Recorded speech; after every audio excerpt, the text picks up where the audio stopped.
E aí, pessoal, tudo certo? Vamos resolver aqui agora a questão 145. É a 10ª questão que a gente vai resolver nessa nossa playlist das 45 questões do Enem em 45 dias. Se você ainda não viu, dá uma olhadinha lá na playlist. E essa questão, na minha opinião, foi uma das mais confusas da prova. Inclusive, eu escrevi aqui na minha prova, né? Confusa, tá? Porque você precisaria, de certa forma, entender bem o funcionamento de uma bicicleta, né? Das marchas, coroa, pedal e catraca, como que elas se relacionam, digamos assim. Entra até um pouquinho numa questão física mesmo, mas, enfim, achei um pouquinho confusa essa questão e foi meio problemático na hora da prova para mim, porque até esse ponto eu estava bem tranquilo, mas essa questão, ela veio... foi a primeira questão que eu pulei, que eu não resolvi assim que eu encarei ela na prova, né? Eu percebi que eu poderia me confundir aqui, eu deixei ela para fazer mais lá na frente. E logo na sequência veio aquela questão do entre, né? Que a gente vai discutir no nosso próximo vídeo, tá? Então, achei um pouco confuso porque não especificava muito claramente como que era o funcionamento de uma bicicleta. E até por isso eu fui procurar algumas resoluções na internet, né, para ver de que forma que o pessoal tinha feito. Eu olhei particularmente duas, tá? Uma de um canal aqui do YouTube que eu gosto muito, né, de um professor que para mim é uma referência aí na matemática, e uma outra de um cursinho, tá, que faz resoluções de Enem, enfim, e de outros vestibulares. E em ambas as resoluções, eles resolveram usando a ideia de grandezas inversamente proporcionais. Mas não, assim, o que eu acho que faltou, né, é como que você chega nessa proporcionalidade inversa, tá? Porque se eu só falasse de inversamente proporcional, a conta era até relativamente simples, assim. Você teria que fazer que o 7 de diâmetro, né, da primeira catraca está para uma certa distância que eu vou chamar aqui de K, e o novo diâmetro, que eu vou chamar aqui de D, está para uma distância percorrida que vai ser 1,5K, porque é 50% a mais.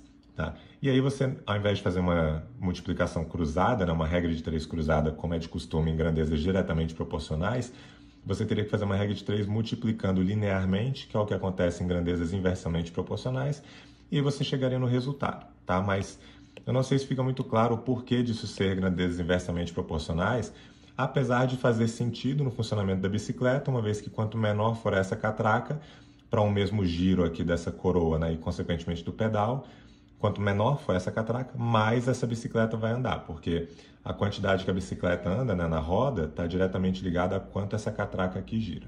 Tá? Mas enfim, uma questão confusa, vamos resolver aqui com calma.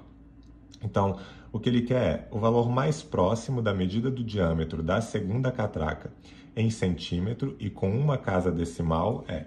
Então, primeira coisa, quando ele fala em valor mais próximo, ele não quer que você calcule até o final. Tá? Todas as questões que falam em valor mais próximo ou aproximadamente igual a, ele quer que você aproxime de fato, né? Que você chegue numa aproximação razoável para poder marcar uma daquelas alternativas.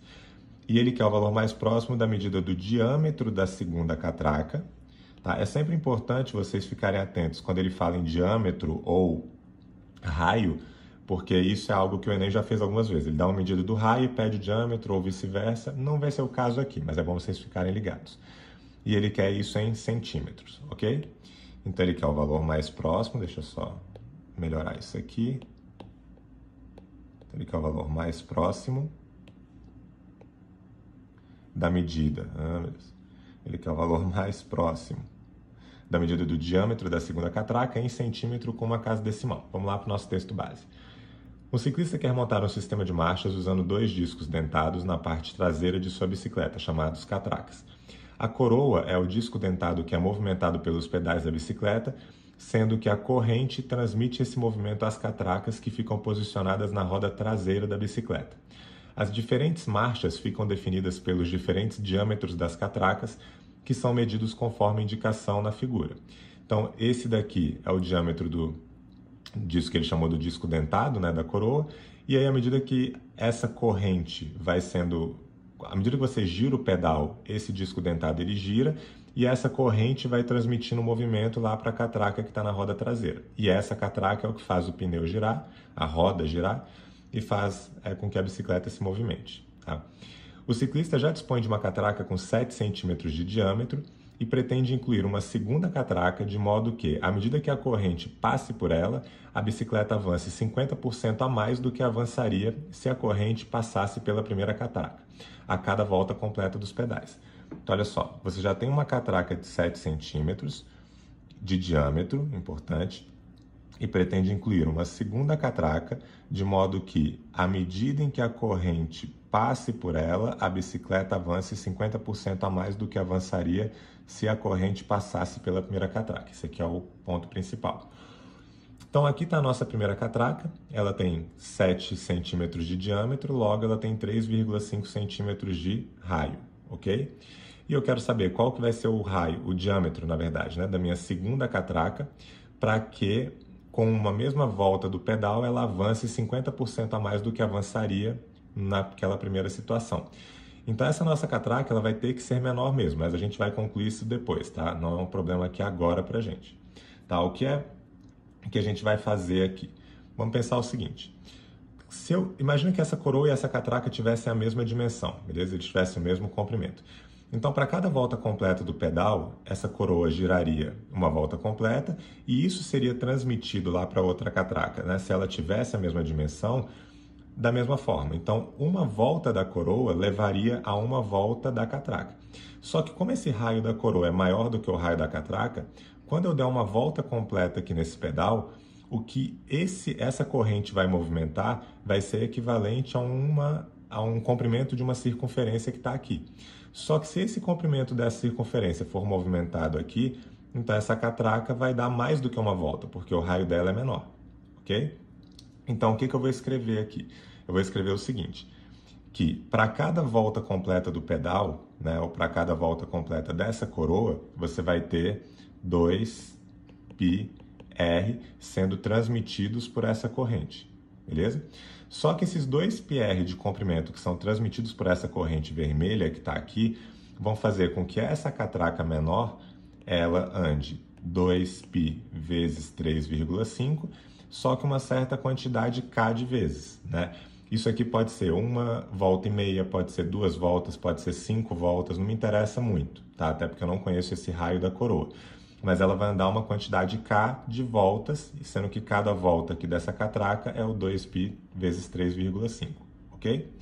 Aqui eu posso cancelar o 2 com 2, posso cancelar o π com π, e eu chego na seguinte relação, que esse raio é igual a k vezes 3,5, que é o raio dessa catraca. Vou guardar essa relação aqui por enquanto, ok? Na nossa segunda situação, ou seja, com essa nova catraca que a gente vai ter, cada volta completa dessa coroa, que é 2πr, vai transmitir para essa catraca o quê? 2 vezes π vezes aquele raiozinho, só que o que a gente quer que aconteça daqui para cá é que ela ande 50% mais, né? Ou seja, que ela avance 50% a mais do que avançaria se a corrente passasse por aquela primeira catraca. Quando você aumenta 50%, né? Quando você fala em um aumento de 50%, isso corresponde a você multiplicar por 1,5. Por quê? Porque se você tinha um certo valor, que eu vou chamar aqui de V, quando você aumenta 50%, o impacto disso é você pegar o próprio V e aumentar 50% do V. Só que 50% é 0,5, então vai ficar V mais 0,5V, e isso vai dar 1,5V. Uma vez que você tem aqui uma vez o V mais meia vez o V, então isso dá uma vez e meia aquele valor V, beleza? Então, aumentar 50% é multiplicar por 1,5. Se eu quero que isso daqui ande 50% mais nessa segunda situação, então ao invés de dar K voltas, isso aqui vai ter que dar 1,5 vezes K voltas, ok? Sendo que cada volta corresponde a esse 2πrzinho, que é o raio e o diâmetro, consequentemente, que eu quero calcular aqui, ok? Então, daqui eu consigo, de novo, cancelo esse 2 com esse 2, né? Cancelo esse π com esse π, e eu vou chegar aqui em Rzão é igual a 1,5 vezes K vezes Rzinho. Só que o que eu quero calcular aqui é esse Rzinho, correto? Então, eu vou pegar e vou jogar tudo isso para o lado de lá, e aí eu vou chegar aqui que o meu Rzinho, esse meu raio Rzinho, ele vai ser o raio Rzão dividido por 1,5 vezes o K. Só que notem que o Rzão, lá da nossa primeira relação, ele era 3,5 vezes aquele K. Então, isso aqui é 3,5 vezes o K dividido por 1,5 vezes aquele K. E aí eu cancelo isso com isso, né, o Kzinho com Kzinho, e eu vou chegar que esse raio é 3,5 dividido por 1,5, só que eu não gosto, né, desses decimais aqui, para poder evitar trabalhar com essa vírgula. Eu vou achar uma fração equivalente, multiplicando em cima e embaixo. Pode ser por 2, já bastaria, mas aqui eu vou multiplicar primeiro por 10, tá, para poder só deslocar a vírgula. Então isso aqui é 35 sobre 15, simplificando em cima e embaixo por 5. Isso daqui vai dar 7 sobre 3. Só que cuidado, porque isso aqui não é o diâmetro, né? Isso que a gente está descobrindo é o raio. Então, se eu quero o diâmetro, ou seja, se eu quero 2 vezes o R, então vou ter que multiplicar aquilo ali por 2, e isso aqui vai ser igual a 14 terços, tá? E 14 terços, por que eu nem preciso terminar essa conta? Porque 14 terços é menor do que 15 terços, que é 5, e é maior do que 12 terços, que é 4. Então, a nossa resposta tem que ser um valor que está entre 4 e 5, e a única alternativa possível aqui é o 4,7, ok?